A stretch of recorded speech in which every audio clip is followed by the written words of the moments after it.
Hello, English learners. I know that I really enjoy the outdoors, being outside, hiking, camping, all of those sorts of things. And I know that some of you all enjoy doing those same things. So I have put together a list of different hiking and camping vocabulary that would be useful for English learners interested in that sort of thing. So if you are interested in that sort of thing, keep watching.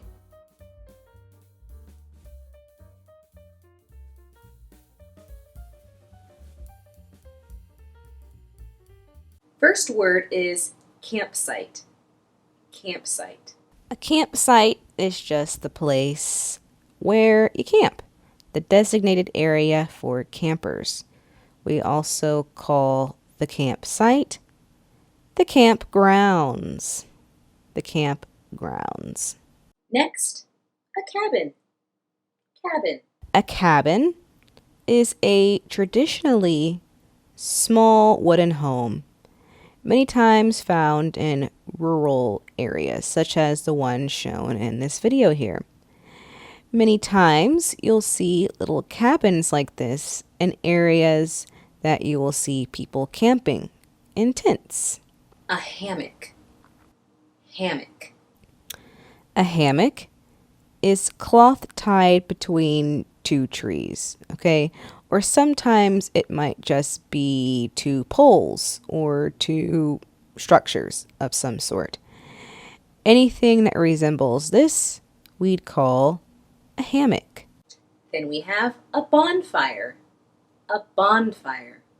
A bonfire is an outdoor fire, a very large one.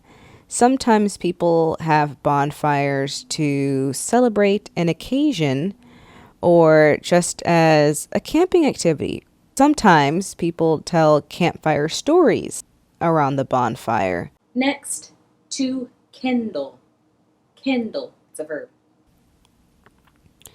To kindle is a verb, and it means to start a fire. So we can say, I kindled the fire. I kindled the flames. You know, it just means the same thing as I started the fire. I started the flames. Then we have a camper. A camper. A camper is a type of vehicle that you can live in. Really, when you want to go camping or when you are traveling, we call this a camper or sometimes a camper van. Next we have a sleeping bag. A sleeping bag. A sleeping bag is a bag that you sleep in to keep warm while camping. Or as this woman is doing this video, just to keep warm while outside. A flashlight. Flashlight. A flashlight is a small electric light that you can use at night when it's too dark to see with just your eyes, okay? And in the UK, they call flashlights torches, but we tend to just say a flashlight. Everyone needs one of these. A first aid kit. A first aid kit. And here is a first aid kit. I'm sure you have seen one. It's very important when camping or hiking. Binoculars. Binoculars. And then we have binoculars. Binoculars. This woman is using binoculars to see into the distance. Binoculars. Next, s'mores. S'mores. S'mores is a nice camping or hiking treat. So it's a traditional treat, right, at least in North America. And it consists of a marshmallow, chocolate, and a graham cracker. A nice sweet treat. A s'more. Fishing rod. Fishing rod. Here is a fishing rod, okay? A fishing rod is a pole and a line that you can use to catch fish with. And with this rod, you can reel in fish. And to reel in means to just bring it closer to you using the line. The activity of bird watching. Bird watching. Bird watching. So this is just the activity of observing or watching birds in their habitat outside, right? and it is a hobby that some people have. Cornhole. Cornhole. Cornhole. So this is a nice camping game. It's when you toss a bean bag onto the wooden square into a hole. And the purpose is to get that bean bag into the hole. So again, it's a game lots of people like to play while camping or maybe even just barbecuing outside. 2 activities, kayaking and canoeing.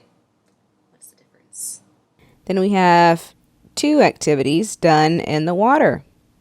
We have kayaking and canoeing.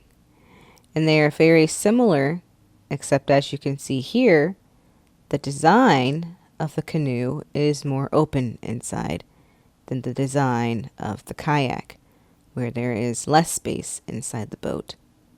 Also, the paddle of the kayak is double-sided. So the paddler kind of goes from one side to the other side. Okay, and the canoe has just one blade, and you kind of just paddle on one side of the boat. Geocaching. Geocaching. Geocaching. Okay, and it's when you use a GPS to search for hidden objects. It's a fun activity to do while camping. It's kind of similar to scavenger hunting, but not quite. Rock climbing. Rock climbing. And this, very obviously, is rock climbing. She's climbing a rock, and we just simply call it rock climbing. Mountain biking. Mountain biking. Then we have mountain biking.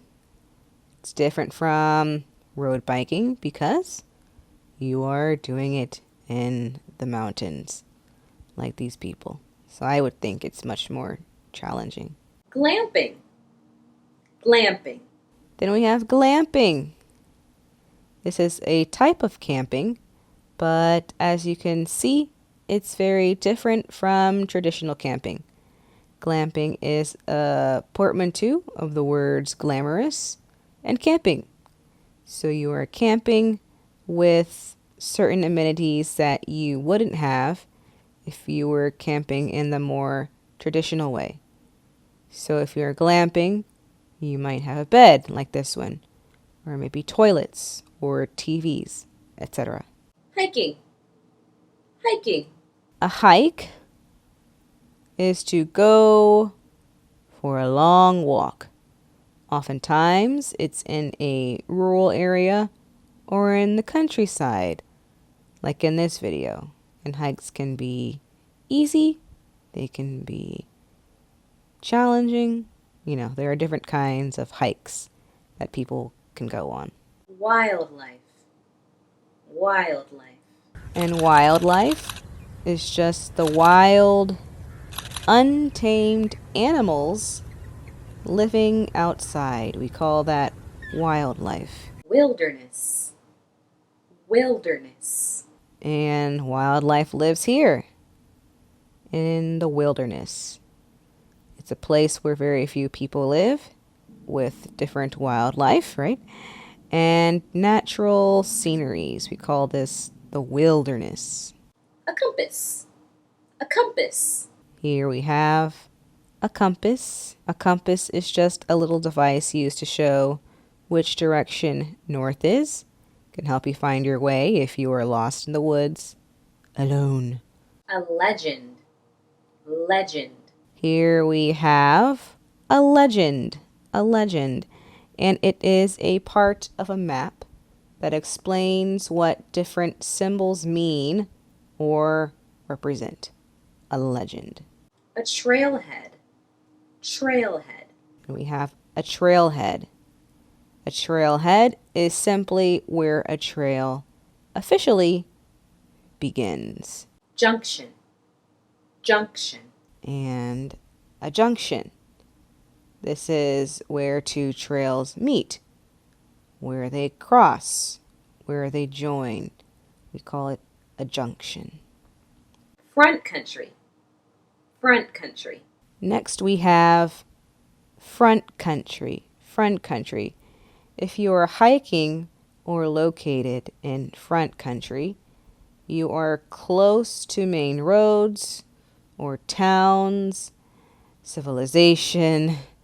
We call this front country. Front country. Back country. Back country. And the opposite is, of course, back country. Back country. Okay? Which is where you are located if you are not near roads, running water, civilization, etc. So this person in this tent is most definitely in back country. It is very remote. A summit. A summit. We have summit. Summit. So the summit is the very top, the highest point of a mountain. So this woman is standing on the summit of the mountain. The summit. Lastly, mountain pass. Mountain pass. We have here a mountain pass. A mountain pass. It's a part of a mountain that you can travel on or through. It's usually lower than other parts of the mountain, lower than the peaks, and oftentimes it is a designated route, travel route. That was the end of today's video, English learners. I hope you learned something. If you found this video useful, make sure to give me a like. Subscribe to the channel if you'd like more vocabulary lessons like this. Leave a comment if you have any questions. And until next time, English learners.